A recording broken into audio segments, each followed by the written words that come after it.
بسم اللہ الرحمن الرحیم۔ السلام علیکم ورحمۃ اللہ وبرکاتہ۔ آج میں اپنے دوستوں کو مریض کو دم کرنے کی ایک دعا بتاؤں گا۔ یہ دعا نبی اکرم صلی اللہ علیہ وسلم نے بتائی ہے۔ اس سے پہلے میں اپنے تمام دوستوں سے گزارش کروں گا کہ اگر آپ نے ابھی تک عابد راجہ کو سبسکرائب نہیں کیا تو ضرور کر لیں تاکہ ڈیلی آپ تک اچھی ویڈیو پہنچ سکیں۔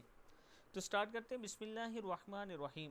نبی اکرم صلی اللہ علیہ وسلم جب کسی مریض کے پاس جاتے تو اپنا دایاں ہاتھ اس کے جسم پر پھیرتے اور یہ کلمات کہتے: اللہم اذہب البأس رب الناس واشفی انت الشافی لا شفاء الا شفاؤک شفاء لا یغادر سقما۔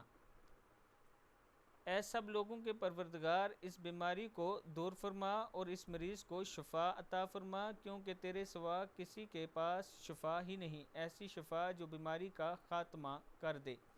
دعا پھر سن لیں۔ اللہم اذہب البأس رب الناس واشفی انت الشافی لا شفاء الا شفاؤک شفاء لا یغادر سقما۔